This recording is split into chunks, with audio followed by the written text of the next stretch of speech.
Hello and welcome to my channel. Today I'm looking at the Paul Rubens watercolor set.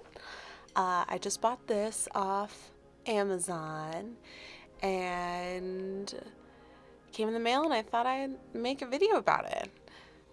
Came with all these sheets in writing that I can't read, but it was still very exciting to play around with all these different colors. As you can see, there's a ton of colors in this set. They're only half pans, but I assume they will last quite a while. So as I was trying to take out the first one, I realized you can take the whole thing out, which I was pretty stoked about.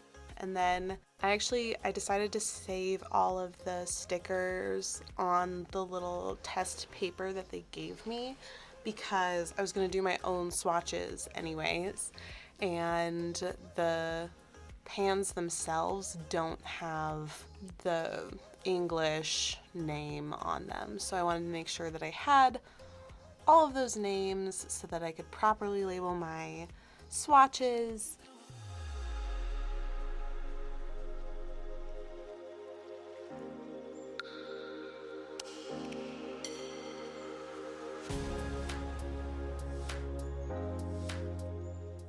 That one was the only one that fell out while I was doing this. All the rest of them seemed pretty secure.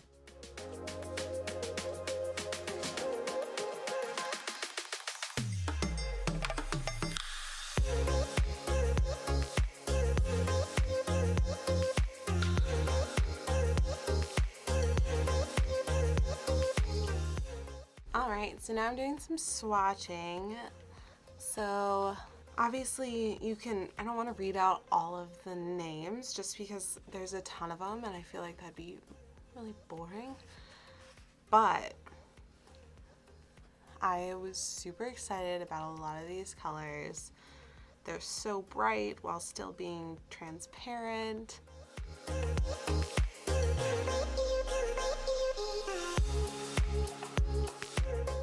The sky blue that I'm doing right now is almost like dusty. When it dries, like it's got a little bit of silver in it.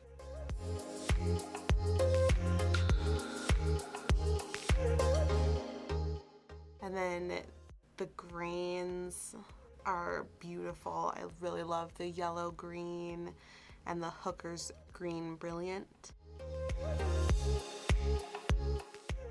Yeah, so doing this swatching process, I dipped, once or twice into the actual color and then tried to just fade it out to see, what it looks like at its darkest and kind of a medium and then a lightest color. I didn't want to go too crazy with it.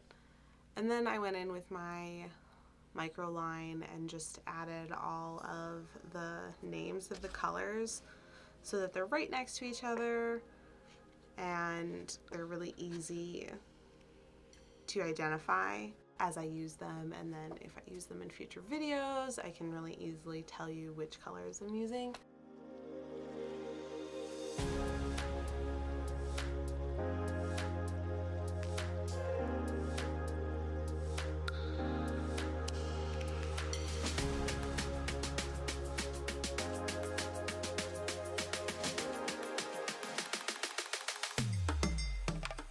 And then I got out my handy dandy ready cut watercolor and my cutting board. And I just wanted to draw something really simple. I really wanted to just try as many of the colors as I could. So I was really excited about the greens, and then I was excited about making kind of a sky. So I just decided to draw a cat sleeping in grass. The oranges that I end up using for the cat kind of make it look like a fox, but whatever. I really liked the way that these colors were super easy to blend. They dry down pretty quickly on this paper that I'm using, which allows you to get some really cool textures. I did some wet on wet for the sky here, and it's a mixture of I believe it was the sky blue, sea blue, Prussian blue, and then I put in some violet and permanent violet just to really, I don't know, give it some variation, make it look like maybe it's sunrise or sunset or something.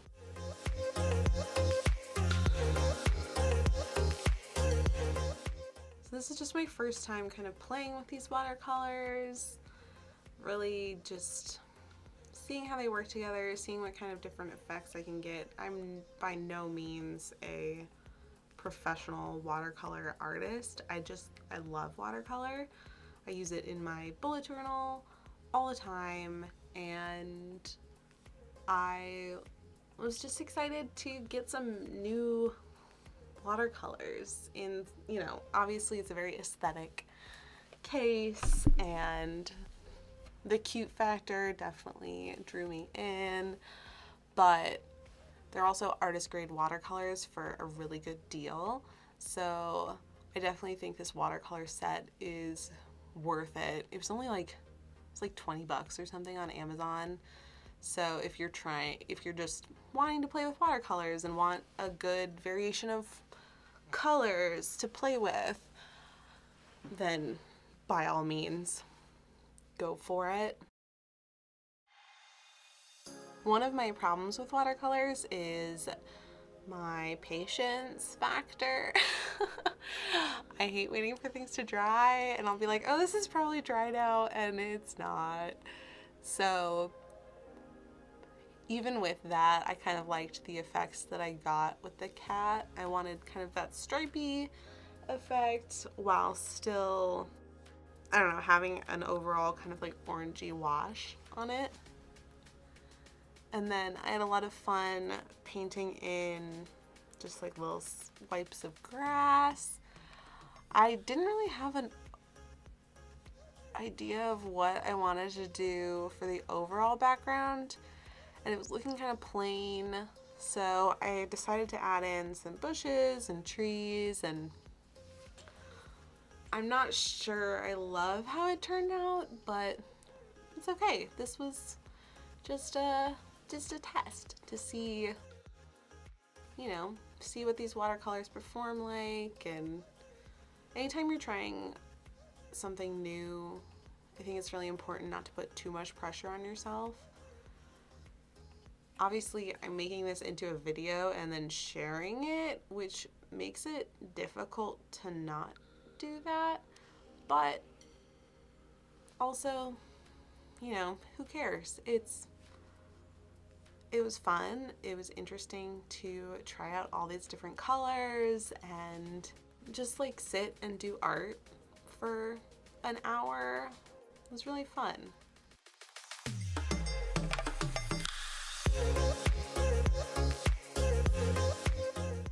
I definitely view art as kind of a meditative process, and I think this sleeping cat kind of shows that.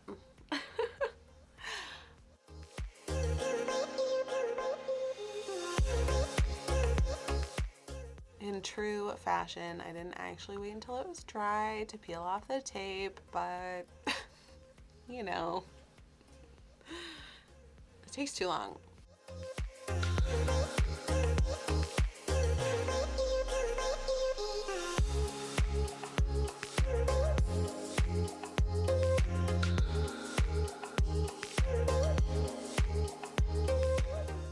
So this paper, I mean, it is watercolor paper. There's definitely some warping, though I haven't quite figured out how to make my paper not warp.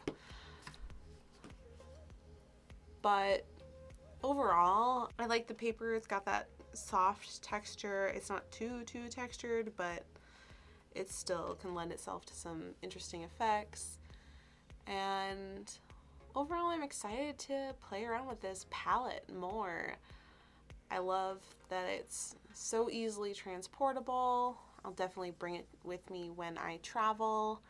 And yeah, I hope you enjoyed this video.